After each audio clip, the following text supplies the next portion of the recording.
여러분은 어떤 길에 참여하고 싶으십니까? 오늘은 종료주일입니다. 종료주일은 예수님께서 십자가의 죽음을 위해서 예루살렘에 입성하신 날을 기념하는 날을 종료주일로 지킵니다.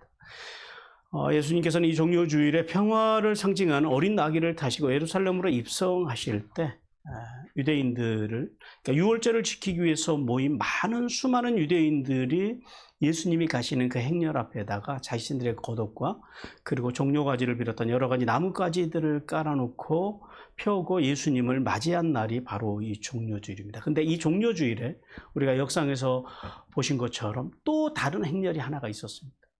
어떤 행렬이냐면 바로 총독 빌라도의 행렬입니다. 왜 총독 빌라도가 예루살렘에 입성했을까요? 그 당시에 그 유대 총독들은 평상시에는 예루살렘에서 살지 않아요. 예루살렘은 사람이 살기가 그렇게 적합한 땅은 아닙니다.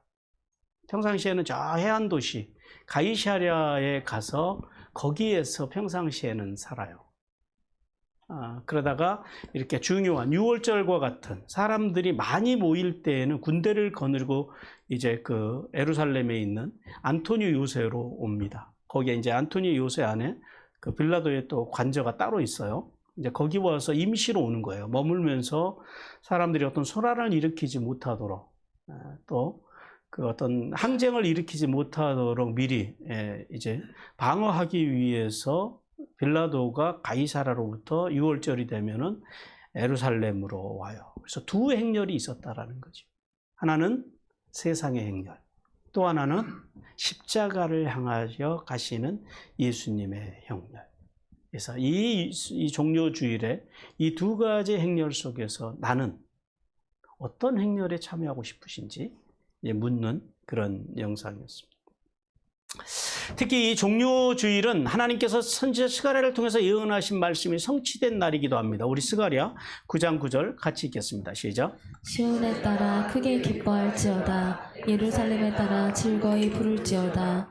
보라, 내 왕이 내게 임하시나니 그는 공의로우시며 구원을 베푸시며 겸손하여서 나귀를 타시나니 나귀의 작은 것 곧 나귀 새끼니라. 아멘. 그리고 이 종료주일이 지나고 나면 이제 다음 날 내일부터 토요일까지 한 주간은 고난주간입니다. 그래서 이제 고난주간을 맞이해서 우리가 새벽 기도를 하는데 그 새벽 기도를 그냥 새벽 기도라고 하지 않고 뭐라고 그래요? 특별 새벽 기도라고 합니다. 이게 특자가 붙으면 이게 뭔가 이제 있는 거예요. 그래서 여러분들이 이제 평상시에 새벽 기도를 안 드리시더라도 이 특별 새벽 기도회는 1년에 이 고난주간만큼은 여러분들이 이제 결단하시고 이 특별 새벽 기도회를 잘 참여하실 수 있기를 바랍니다. 그래서 이제 뭐 목장에서 상의를 하시든 가까이 있는 그 이제 이웃들 가까이 있는 성도들과 상의하시든 해서 새벽에 함께 새벽 기도에 이 한 주간은 참여하실 수 있는 복이 여러분에게 임하시기를 바랍니다. 자, 이제 종료주일에 예루살렘에 입성하신 예수님의 모습을 통해서 예수님께서는 이 땅에 오신 두 가지 목적을 우리에게 보여줍니다. 주님의 첫 번째 목적 같이 읽겠습니다. 시작. 예수님은 평화의 왕으로 예루살렘에 입성하셨다. 예수님이 뭘 위해서 이 땅에 입성하셨다고요? 평화의 왕, 평화를 주시기 위해서 이 땅에 오셨다라는. 자, 영상에서 본 바와 같이 로마의 이 황제들이나 장군들이나 로마의 총독들은요, 로마 사람들은 저런 행렬은 뭐냐면 승리자의 행렬입니다.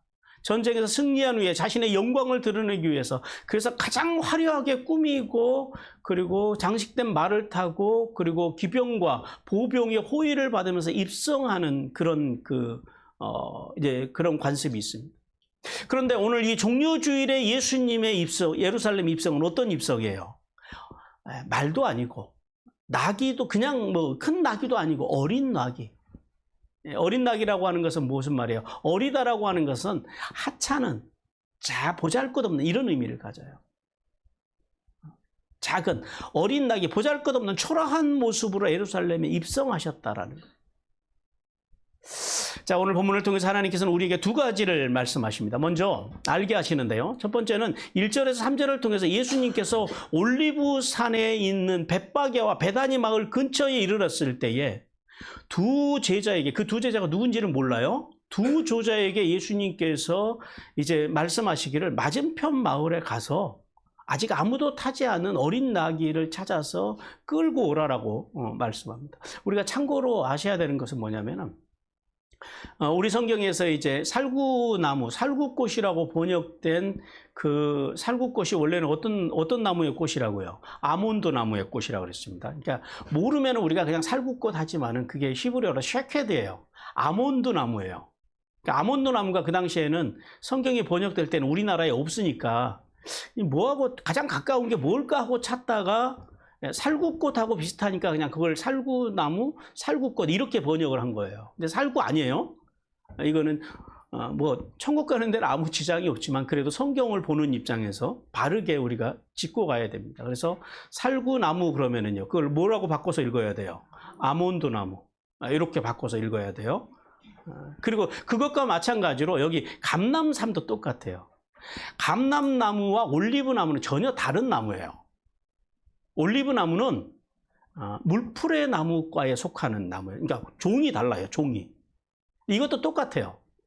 그 청나라 때 이게 이제 그 감람나무라고 부르기 시작한 게 그 청나라 시대 때 성경을 선교사들이 한자로 번역을 하는데 올리브 나무가 없잖아요, 청나라에는. 그러니까 이 올리브 나무하고 제일 비슷한 게 뭘까 하고 찾다가 찾은 게 뭐예요? 이 감람나무예요.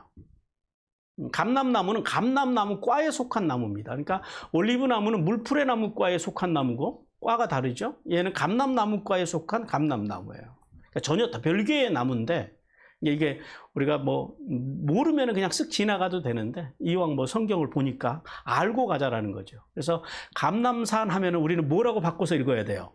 올리브산 이렇게 바꿔서 읽어야 돼요. 그러니까 올리브나무, 감람나무라고 성경에 기록되어 있으면요, 아, 이게 감람나무가 아니고 올리브나무라고 바꿔서 읽을 줄 알아야 된다라는 거예요. 이게 참고로. 자, 그 올리브산에 이르렀을 때 주님께서요, 제자들에게 그 두 가지, 그러니까 한 가지 가서 어린 나귀를 찾아서 끌고 오라고 명령을 해요.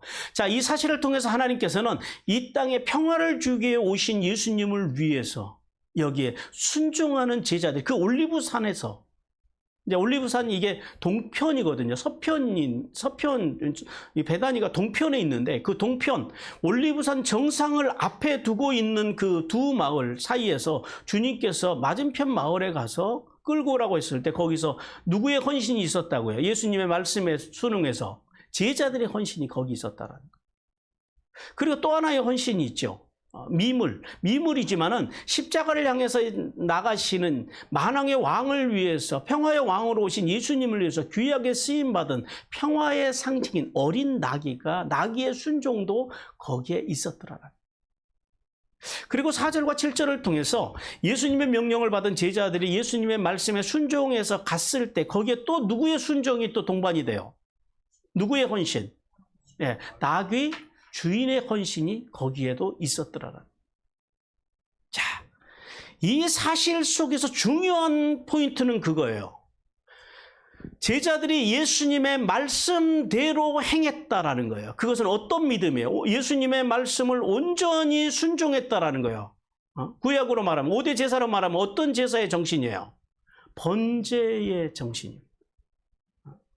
그리고 예수님의 제자들이 번제의 정신으로 예수님의 말씀을 따랐을 때에 그 나귀의 주인이 자신의 모든 권리를 포기하고 자신의 재산 중에서, 이 나귀는 굉장히 중요한 재산이거든요.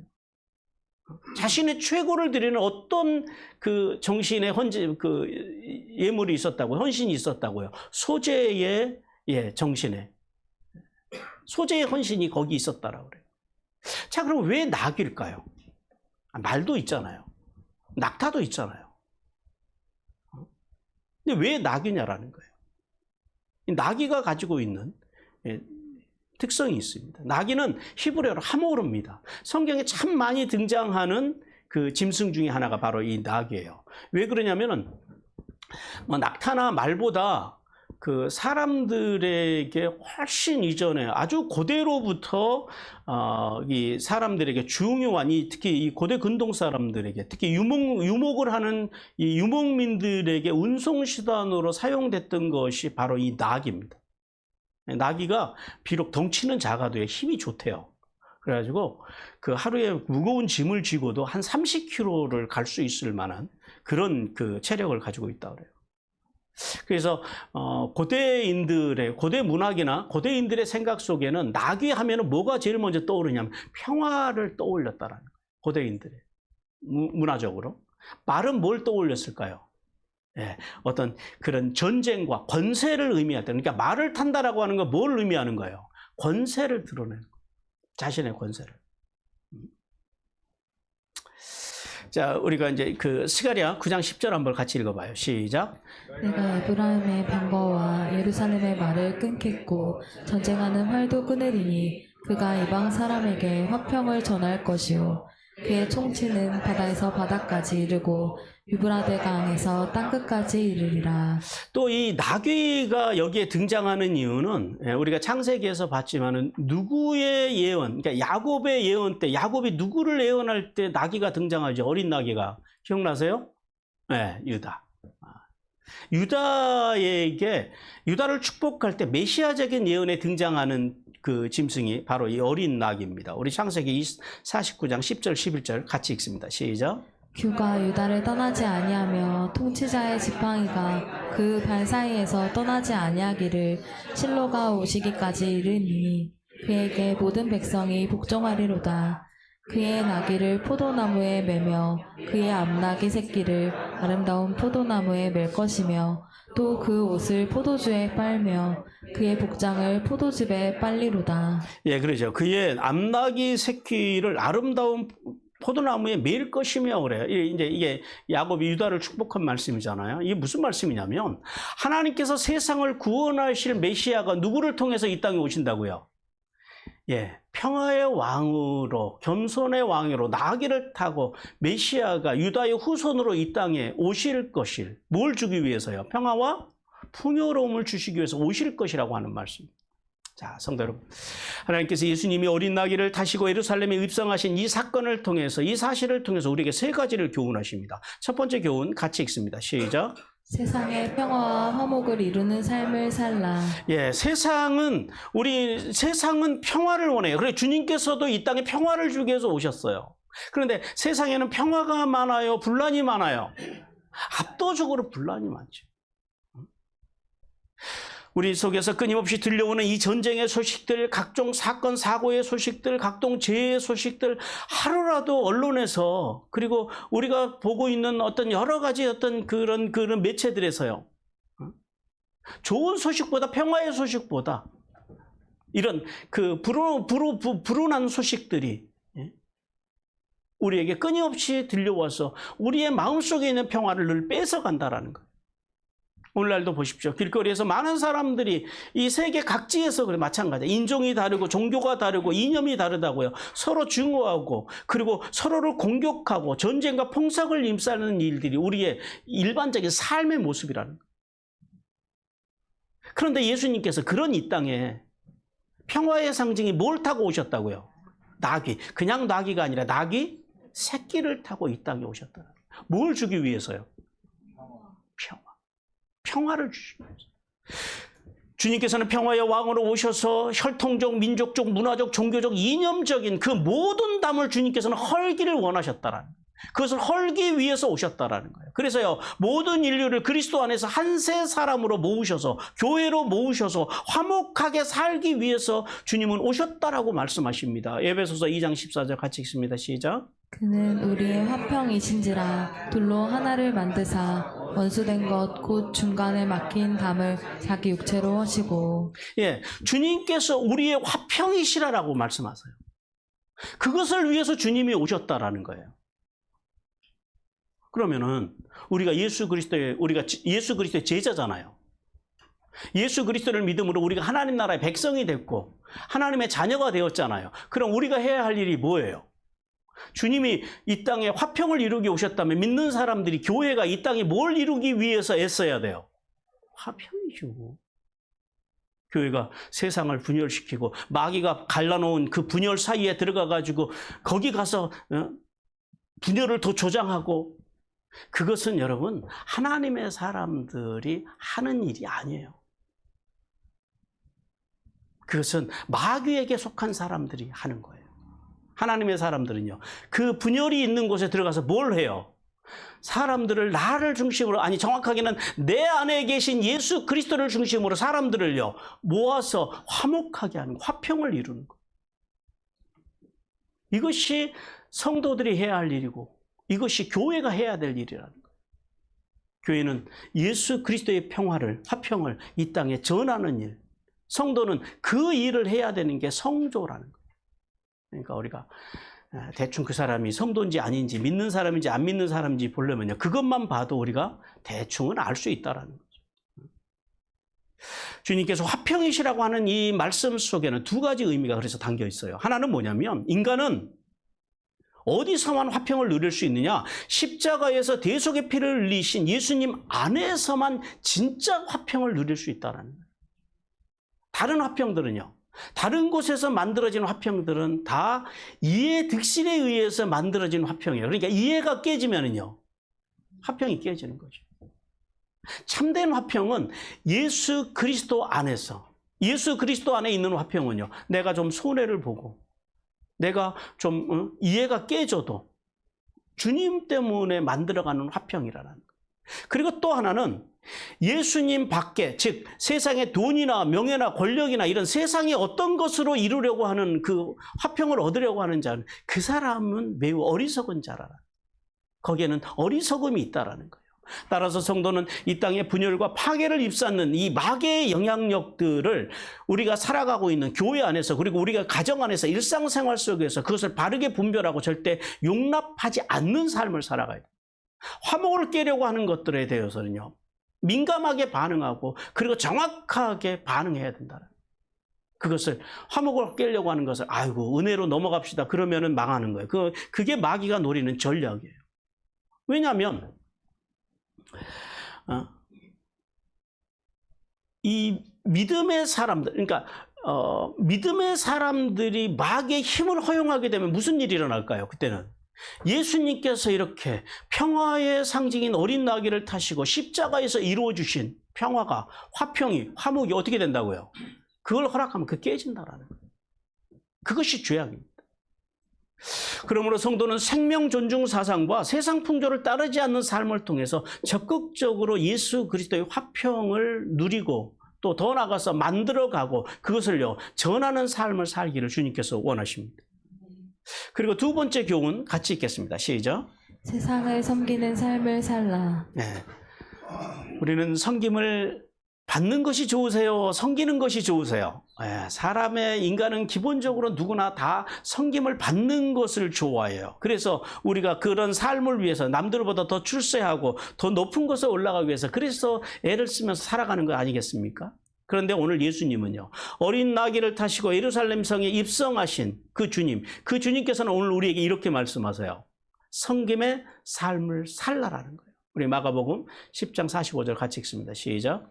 인자가 온 것은 섬김을 받으려 함이 아니라 도리어 섬기려 하고 자기 목숨을 많은 사람의 대속함이니라. 자, 예수님은요, 죄 속에서 지옥 백성으로 살아가는 우리 인간들을 위해서 뭘 내어주셨다고요? 당신의 목숨을 대속물로 내어주셔서 우리를 구원해서 구원하시는 섬김의 종으로 오셨다라는 사실입니다. 그래서 예수님은 당신을 따르는 제자들에게 당신처럼 그렇게 섬김을 사는 삶을 살라고 말씀하신다. 왜냐하면 이 섬김의 삶 속에 비밀이 있어요. 어떤 비밀이냐면 들어보세요. 마가복음 9장 35절입니다. 같이 읽습니다. 시작.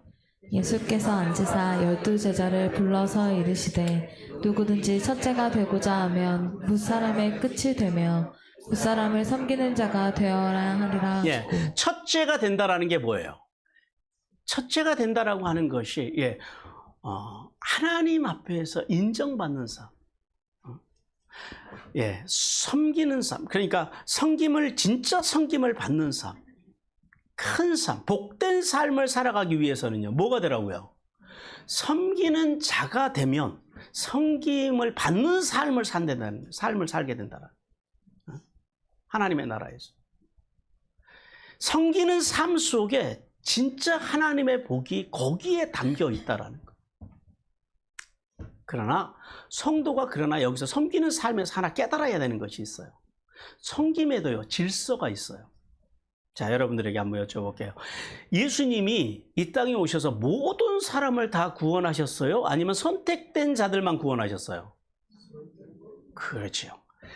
예수님이 모든 사람을 다 구원하지 않으셨어요. 선택된 사람들, 선택받은 사람들에게만 주님께서 주님의 구원이 임했다라는 사실을 우리는 깨달아야 돼요. 자, 예수님이 공생의 그 3년 동안에요, 세상 모든 사람들, 이스라엘 모든 사람들을 섬기시는데 주력을 했어요? 아니면은 예수님의 12 제자를 섬기는데 집중을 하셨어요? 네, 대부분의 시간을 12 제자를 섬기는데 예수님의 에너지를 쏟으셨어요. 이것을 통해서 주님께서 우리에게 주시는 메시지는 그거예요. 섬김에도 질서가 있어야 된다라는 거예요. 그냥 섬기라고 했으니까 가서 마구잡이로 섬기는 그런 섬김이 아니라, 주님께서는 먼저 그리스도 안에서, 먼저 내 가족과 그리고 그리스도 안에서 믿음으로 살기 위해서 발버둥치는 하나님의 사람들을 섬기는 그것이 먼저라는 거예요. 그러니까 하나님께서 우리에게 주신 힘이 있고 에너지가 있고 능력이 있다면 그걸 가지고 누구를 먼저 섬기라고요? 가족을 섬기고, 그리고 더 나아가서는요, 믿음의 식구들, 믿음의 가족들, 내 육신의 가족을 비롯한 믿음의 가족들을 먼저 섬기고, 그리고 나서요, 더 나아가서 그 섬김을 어떻게 하라고요? 확장시켜 나가라고요. 이웃에게로, 세상으로, 그리고 어디까지요? 원수들까지 섬길 수 있는 그 섬김의 자리로 확장시켜 나가야 된다는 거예요. 질서 있는 섬김. 하나님께서는 그 질서 있는 섬김의 삶을 통해서 하나님의 백성으로 복된 인생을 살기를 주님께서 원하십니다. 그리고 세 번째 주신 교훈 같이 읽겠습니다. 시작. 거룩한 삶을 살라. 네, 거룩한 삶을 살아요. 예수님께서 어린 나귀를 타신 것을 통해서 하나님께 드려진 제물들은요, 반드시 온전하고 흠이 없어야 된다는 거예요. 사람이 한 번도 타지 않는 어린 나귀, 그건 뭐예요? 거룩함입니다. 흠이 없습니다. 정결함입니다. 왜 우리가 하나님 앞에 나갈 때에 온전함과 흠이 없는 거룩함으로 나가야 돼요? 하나님은 완전하신 분이시기 때문에 그래요. 민수기 19장 2절 같이 읽습니다. 시작. 여호와께서 명령하시는 법의 윤례를 이제 이르노니 이스라엘 자손에게 일러서 온전하여 흠이 없고 아직 멍에 매지 아니한 붉은 암송아지를 내게로 끌어오게 하고. 이게 이제 정결한 물을 만드는 어떤 규례에서 나오는 말씀인데요. 여기 보니까 뭐라 그래? 아직 멍에를 매지 아니한 온전한 흠이 없는 그 송아지로 하라라는 거예요. 오늘 주님께서 왜 사람들이 아직 한 번도 타보지 못한 어린 나귀를 타셨는지, 하나님 앞에 드리는 것들은 하나님 앞에 나갈 때 성도의 기본적인 자세가 거룩이어야 된다. 그럼 거룩이 뭘까요? 거룩한 삶이라고 하는 게 뭐예요? 거룩이라고 하는 것은 히브리어로 카도시입니다. 뭐예요? 분리되다, 나누어지다라는 말이에요. 어디를 향해서 우리는 나누어져야 돼요? 어디를 향해서 우리는 분리되어져 가야 돼요? 하나님을 향해서. 이게 거룩이에요. 즉, 거룩이라고 하는 것은 죄 없으신 예수 그리스도를 닮는 것. 그러니까 예수 그리스도를 닮아가는 것, 예수 그리스도께로 구별되어져 가는 것, 이게 거룩이라는 거예요. 거룩하십니까? 아멘이라고 할 때는, 예, 내 삶이 날마다 예수 그리스도를 닮기 위해서, 즉 뭐예요? 예수 그리스도의 장성한 분량에 예수님의 수준까지 올라가기 위해서 내가 오늘도 발버둥 치며 살아가고 있으면 그것은 어떤 삶이에요? 그것이 거룩을 향해서 가는 삶이라는 거예요. 그러니까 거룩이라고 하는 것은 보여지는 거예요? 내면의적인 거예요? 그렇죠. 내 내면이 날마다 그리스도의 삶으로, 성령의 열매들로 맺혀져 가는 것, 그 열매들이 탐스러워져 가는 것, 그것이 참된 거룩이라는 사실을 우리는 깨달아야 돼요. 그러면 어떻게 죄로 오염된 인간이 거룩해져서 예수님의 수준까지 자라갈 수 있겠느냐라는 거, 뭘 통해서요? 착한 일을 많이 하면 거룩해질까요? 우리가 열심히 교회 나오고 봉사 많이 하고 헌금 많이 하면 거룩해질까요? 아니죠. 우리 히브리서 13장 12절 같이 읽겠습니다. 시작. 그러므로 예수도 자기 피로써 백성을 거룩하게 하려고 성문 밖에서 고난을 받으셨느니라. 뭘로 우리가 거룩해진다고요? 예수 그리스도의 대속의 피를 믿음으로, 예수 그리스도의 대속의 은혜를 믿음으로. 우린 천국을 뭘로 가는 거예요? 믿음으로 가는 거예요. 그러니까 여러분, 그럼 믿음이라고 하는 게 뭐예요? 믿음이라고 하는 게 예수님의 말씀을 믿고 그 말씀을 내 삶의 최고의 가치로 존중하고 또 그렇게 살려고 발버둥, 이게 믿음. 우리는 그 믿음으로 주님 앞에 나가고 우리는 그 믿음으로 우리가 정결해지고 거룩해지고 그 믿음으로 우리는 하나님의 나라까지 이른다라는 사실을 믿어야 돼. 우리 에베소서 5장 26절 같이 읽습니다. 시작. 이는 곧 물로 씻어 말씀으로 깨끗하게 하사 거룩하게 하시고. 예, 뭘로 깨끗하게 된다고요? 말씀으로. 그러니까 믿음이 뭘 믿는 게 믿음이라고요? 이 말씀을 믿는 것이 믿음이고 그 믿음으로 우리는 말씀을 믿는 믿음으로 말씀을 존중하는 믿음으로 그리고 말씀대로 살기 위해서 발버둥 치는 믿음으로 우리는 거룩해진다라는 사실을 깨닫는 은혜가 임하시기를 주님께서 원하십니다. 그러므로 성도는 아직 사람이 한 번도 타본 적이 없는 어린 나귀가 거룩함으로 종려주일에 예수님을 태운 것처럼 흠이 없는 거룩한 삶으로 하나님께 드려지기 위해서 날마다 뭘로 살아야 돼요? 말씀과 말씀의 정신으로 살기 위해서 발버둥 치는 삶을 살기를 주님께서 원하십니다. 사랑하는 성도 여러분, 이 종려주일에 어린 나귀를 타심으로 평화의 왕으로 오셔서 우리에게 화목과 성김과 거룩한 삶을 원하시는 하나님의 뜻을 이루어드리기 위해 발버둥 치는 삶으로 하나님의 페이버를 누리는 복된 종려주일, 복된 고난주간 그리고 복된 삶을 살아가시기를 주님께서 간절히 원하십니다. 그리고 두 번째 메시지 같이 읽겠습니다. 시작. 예수님은 진정한 승리자로 예루살렘에 입성하셨다. 예, 하나님께서는 8절에서 10절 말씀을 통해서 우리에게 두 가지를 알게 하세요. 먼저 8절을 통해서 예수님께서 어린 나귀를 타고 예루살렘에 입성하실 때 많은 사람들이 자기의 거독과 종려나무 가지를 펴고 예수님께 경배드렸음을 알게 하십니다. 이건 어떤 모습이에요? 승리자의 모습입니다. 주님은 예루살렘 성의 승리자의 모습으로 입성하셨다라는 거예요.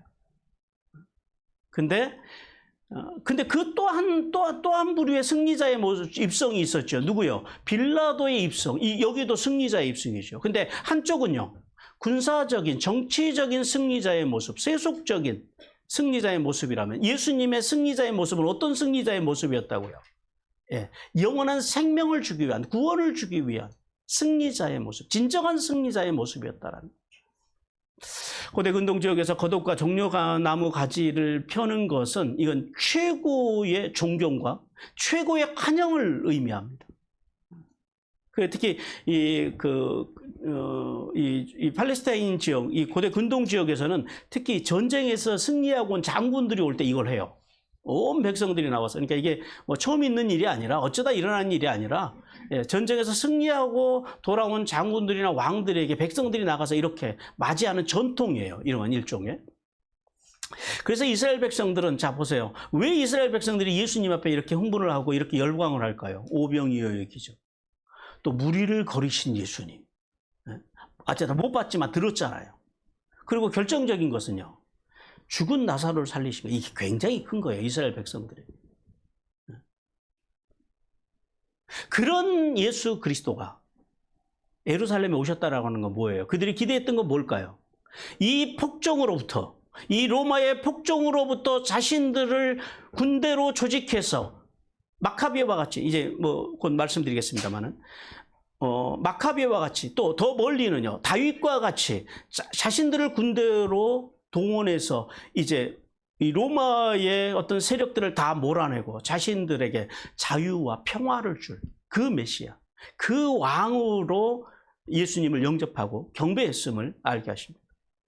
그리고 9절 10절에서는 무리들이 호산나를 외치면서 어린 나귀를 타신 예수님을 따라서 예루살렘으로 입성했음을 알게 하십니다. 호산나라고 하는 단어가 히브리어인데요. 이게 히브리어를 음역한 건데 이 두 단어의 합성어예요. 호산이라는 말은 야샤우라고 하는 말이에요. 이게 그 야샤우가 무슨 말이냐면 구원하다, 구출하다 이런 의미예요. 근데 이 야샤우가 좀 더 깊은 의미는 뭐라고요? 이 말의 원뿌리로 가보면은 넓다, 사방으로 열리다 이런 뜻이에요. 그래서 이 야샤우라고 하는 단어에서 호세아, 여호수아, 호세아, 예수와 이제 이런 이 구원이라고 하는 이제 단어가 여기에서 다 파생된 말이라는 거예요. 그리고 원하건대라고 하는 나라고 하는 히브리어가 있어요. 그러니까 호산나는 뭐냐면은 호산나 직역을 하면 이렇게 돼요. 원하건대 구원하소서. 이게 찬양하는 말씀, 찬양하는 고백이 아니에요. 구원해 달라고 하는 뭐예요? 처절한 외침이라는 거예요. 부르짖음이라는 거예요. 제발 우리를 구원해 주십시오, 이거예요. 이 고통 속에서. 그래서 백성들은 메시아가 다윗의 자손으로 오실 것을 믿었기 때문에, 그래서 예수님을 따라가면서 오늘 본문에서 뭐라 그래요? 10절에서 우리들의 아버지, 우리 성경에서는 조상이라고 번역해 놨습니다만 아버지입니다. 우리들의 아버지 다윗의 나라여, 가장 높은 곳에서는 제발 우리를 구원해 주십시오. 높은 곳에서. 지금 이런 그 외침, 이런 처절한 외침을 통해서 예수님을 지금 따라가고 있는 거예요. 그런데요, 이 외침이 며칠을 못 가요. 이 외침이 왜 며칠을 못 가요? 예수님이 자신들이 기대했던 구원과는 전혀 다른 구원을 말씀하셨기 때문에, 내가 듣고 싶은 복음이 아니라, 내가 이루고 싶은 구원이 아니라 예수님이 다른 구원을 말씀하셨기 때문에 그들이요, 이 외침이 바로 며칠 뒤에 어떻게 바뀌느냐? 저를 십자가에 못 박으소서, 이런 외침으로 바뀌는 거예요. 성도 여러분, 하나님께서는 예수님을 위해 겉옷과 나무가지를 펴며 환영했던 이웃들을, 이 백성들을 통해서 두 가지를 우리에게 교훈하십니다. 첫 번째, 같이 읽겠습니다. 시작. 승리의 왕으로 오신 예수님만 예배하라. 자, 백성들이 기대했던 예수님이 어떤 예수님이라고요? 예, 자신들에게 이 정치적인 그리고 군사적인 승리를 안겨줄 왕으로서 예수님을 기대했어요. 그래서 왕으로서 그들은 예수님을 예우하고 그렇게 맞아들인 거예요. 지금 그들의 머릿속에서는 이게 한 가지 돌아가는 한 가지 이 영화와 같은 그 장면이 있어요. 이게 어떤 장면이냐면, 우리 성경에는 안 나오는데, 그러니까 말라기서부터 이제 마태복음 그 사이에 400년간을 이게 신구약 중간사라고 그럽니다. 이 400년 이 중간사 동안에 있었던 한 가지 사건이 있는데, 그게 어떤 사건이냐면, 그 알렉산더가 거의 인도 직전까지 이 세계를 정복하잖아요. 그리고 알렉산더가 이른 나이에 죽어요. 그리고 나서 이 알렉산더가 이뤘던 이 헬레니즘 제국이 4개인가로 쪼개집니다. 그런데 그 중에 4개 중에 하나가 뭐냐면 셀레우코스 왕조예요. 이 셀레우코스 왕조가 그 시리아를 중심으로 해가지고 이쪽 중동 팔레스타인 지역까지 그렇게 여기를 통치하던 왕조가 이 셀레우코스 왕조예요. 근데 이 사람들이 어디 출신이냐면은 이 통치자들이 다 마게도니아 그리스 사람들, 그리스 쪽의 출신들이에요. 그러니까 이 사람들이 뭘 섬기겠어요? 제우스를 섬기죠. 제우스를 신중의 왕으로 여기니까요. 그러니까 이 셀레우코스 왕조에서 이제 예루살렘 성전에다가 제우스 신상을 세워놓고 유대인들에게 거기 와서 절하고 그 우상을 숭배하라고 강요를 한 거예요. 그래서 여기에 맞서서 일어난 혁명이 뭐냐면 이걸 마카비 혁명이라고 그래요. 마카비. 그래서 원래 이제 그 마카비 아버지 때부터 이 혁명이 시작이 돼요. 대를 이어서 일어난 혁명인데, 근데 이게 이길 수가 없죠. 그 대제국을 어떻게 이겨요? 근데 정말 기적적으로 이겨요. 거의 민병대 수준이잖아요. 그러니까 어떤 그런 매복 전술 이런 것들을 통해서 이 셀레우코스 왕조를 물리치고 드디어 이 유대 사회가 이스라엘이 독립을 합니다. 독립을 쟁취해요. 그래서 한 130년인가를 이제 이 마카비 후손들이 하스몬 왕조라고 하는 왕조를 이루어요. 그리고 130년간을 이제 이스라엘을 통치하게 돼요. 그러니까 지금 이 사람들의 머릿속에는 지금 예수님을 맞이하는 이 사람들의 머릿속에는 이게 지금 막 그림처럼 지나가고 있는 제2의 마카비. 마카비가 그 셀레우코스 왕조를 물리치고 하스몬 왕조를 세워서 이스라엘을 통치했던 것처럼 예수님께서요. 그 능력 많으신 예수님께서 이거 뭐 마카비하고는 또 상대가 안 되잖아요. 자기들이 볼 때는. 이 막강한 그 힘을 가지고 계신, 능력을 가진, 기적을 일으키는 그 기적의 메시아이신 예수님이 오셔서 이제 이 로마의 군대를 물리치고, 그리고 이런 하스몬 왕조와 같은 그런 왕조를 만들어서 자기들을 독립시켜 줄 것, 자신들에게 유대인들만의 나라를 만들어 줄 것을 그들이 그렇게 기대했다라는 거예요.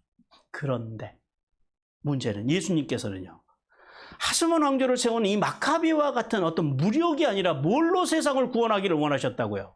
십자가와 부활과 승천을 통해서 이스라엘뿐만 아니라 예수님의 구원은요, 유대인들은 우리만 구원해 주십시오. 그런데 예수님은 아니야.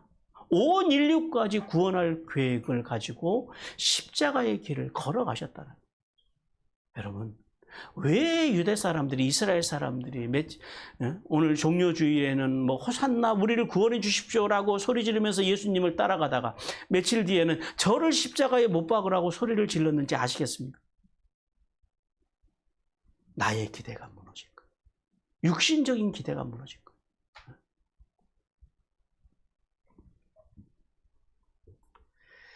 성도는 우리가 여기서 알아야 되는 건 그거예요. 우리가 이 땅에 사는 동안 인생의 문제는요, 인생의 고난과 환난은요, 계속 온다 안 온다? 계속해서 오는 거예요. 왜 와요? 살아있으니까 와요. 따라서 성도는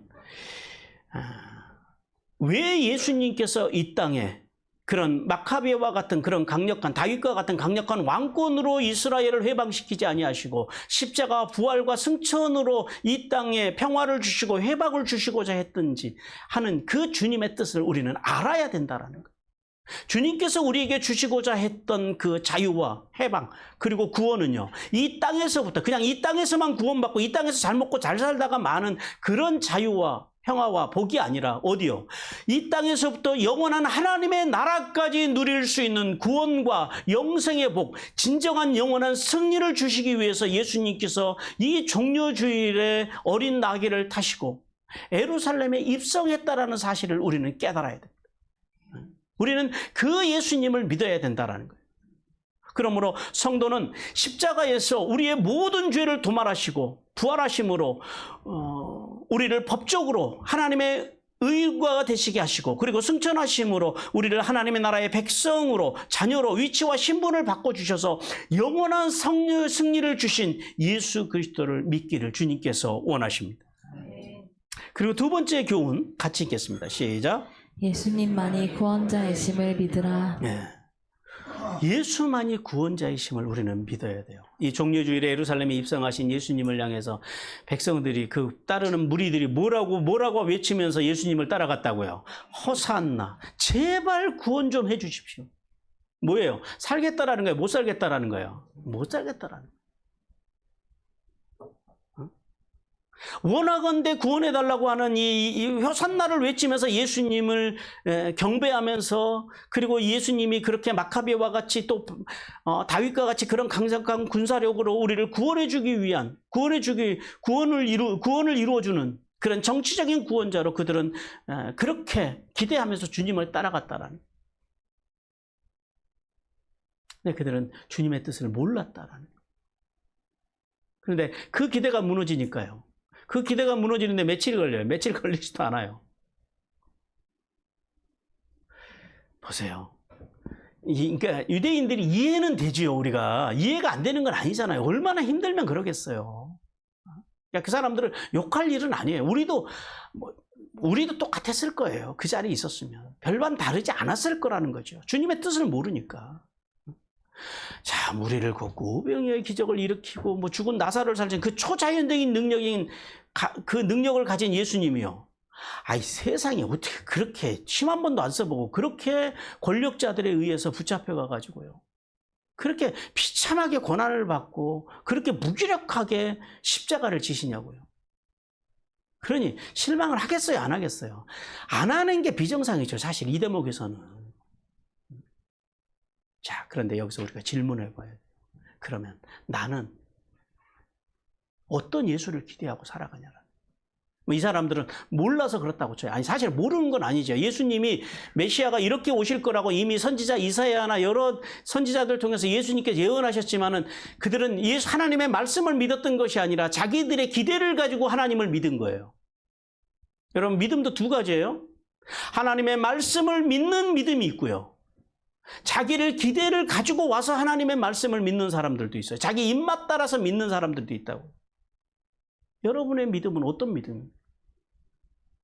순전한 하나님의 말씀을 믿는 믿음입니까? 아니면은 내 입맛 따라서 내 기대 따라서 믿는 믿음이냐라는 거죠.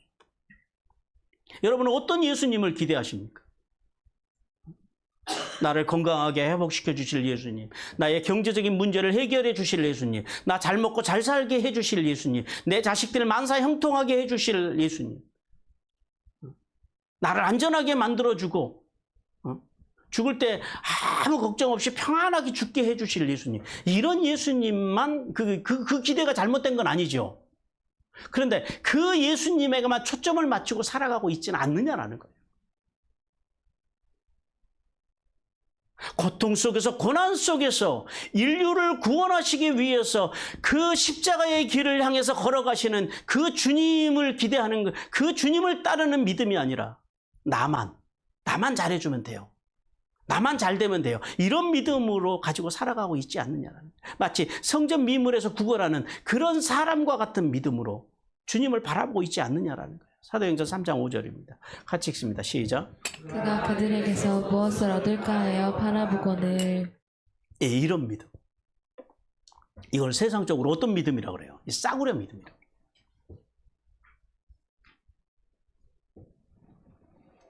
그러나 예수님은 우리에게 이렇게 말씀하세요. 인간이 이 땅에서 얻을 수 있는 최고의 복이 뭐냐라는 거예요. 뭐예요? 인간이 이 땅에서 누릴 수 있는 최고의 복이 뭐예요? 구원의 복이라는 사실을 주님께서 우리에게 말씀하십니다. 주님께서 그것을 위해서 우리에게 당시 눈앞에 있는 그냥 당시 어떤 정치적인, 그리고 어떤 눈앞에 있는 어떤 우리 인생에서 찾아오는, 우리가 살아있음으로 찾아오는 그 인생의 문제들을 당시 해결하기 위해서 이 땅에 주님께서 오신 것이 아니라 그것을 뛰어넘어서, 근데 그 문제는 하나 해결해 주면 또 하나의 문제가 바로 와요, 안 와요? 바로 와요. 우리가 빌립보서 4장 7절에서 말씀하신 것 같이 주님께서 그래서 인생의 문제, 너희 인생에서 만나는 문제들 하나하나를 해결해 주겠다고 말씀하지 아니하시고 거기서 뭘 주시겠다고 말씀하세요? 그리스도 안에서 하나님의 평강, 어떤 문제가 와도 흔들리지 않는, 물러서지 않는 그 평강을 주시기 위해서 주님께서 오셨다라는 사실을 믿는 은혜가 임하시기를 주님께서 원하십니다. 이 믿음의 수준까지 자라가는 성도들이 되시기를 주님께서 원하십니다. 우리 로마서 5장 10절 같이 읽습니다. 시작. 곧 우리가 원수되었을 때 그의 아들의 죽으심으로 말미암아 하나님과 화목하게 되었은즉 화목하게 된 자로서는 더욱 그의 살아나심으로 말미암아 구원을 받을 것이니라. 예, 주님께서 우리에게요, 이 구원의 복을 주시기 위해서 오셨다. 그러니까 제가 늘 말씀드리지만은 세상을 살아가면서 우리가 이렇게 교회를 다니면서 다 놓쳐도 괜찮아요. 살다 보면은 건강을 잃을 수도 있고 돈도 잃을 수도 있고 심지어는요, 그러니까 우리가 생명을 잃을 수도 있어요. 근데 그것은 사실 큰 문제는 안 돼요. 왜? 그것은 이 땅에서는 물론 큰 문제죠. 그러나 하나님 앞에 가서는 그거는 큰 문제는 아니에요. 왜요? 언젠가는 다 놓고 갈 거기 때문에. 영원한 것이 아니기 때문에 큰 문제는 안 되는데, 진짜 큰 문제가 뭐라고요? 구원을 잃어버리는 거. 하나님 앞에 섰는데 하나님이 그러세요. 너 누구냐? 그러고 물어보세요. 그게 제일 큰 문제라는 거예요. 왜요? 그것은 우리의 영혼과 관련계가 있다라는 거예요. 따라서 성도는 예수님 믿고 이 땅에 살아가는 동안에 나의 인생의 기대만큼 어떤 인생이 풀리지 않고 고단한 삶을 당한다 해도 절대 우리가 놓치지 말아야 되는 것. 주님께서 주시기 원하시는 영원한 생명, 그 영원한 생명을 주셔서 우리를 구원하실 자가 누구라는 사실을 놓치면 안 된다고요. 예수 그리스도라는 사실을 놓치지 않는 복을 받는, 최고의 복을 받는 성도들이 되시기를 주님께서 원하십니다. 그러므로 성도는 하나님의 소원인 구속사. 근데 우리만 이 복을 받고 가면 안 되잖아요. 이 구원의 복을요, 이웃들에게, 그리고 세상에, 어디까지 이 구원의 복을 흘려보내야 된다고요? 만물에게까지. 예. 흘려보내는 그 삶을 통해서 하나님의 소원. 하나님의 소원이 뭐예요? 그렇게요, 구원의 역사를 만물에게까지 흘려보내는 게 하나님의 소원이라는 거예요. 그 소원을 이뤄드림으로 하늘의 복과 땅의 복, 그리고 풍성한 페이버를 받는 성도들이 되시길 주님께서 원하십니다. 사랑하는 성도 여러분, 예수님께서 걸어가신 십자가의 길이 진정한 승리자의 길임을 깨닫고 고되고 힘든 삶의 자리일지라도 승리의 왕으로 오셔서 십자가에서 구원과 영생의 복을 주신 예수님만을 예배하며 그분을 증거하는 삶을 통해서 하늘과 땅의 복을 받는 성도들이 되시기를 주님께서 간절히 원하십니다.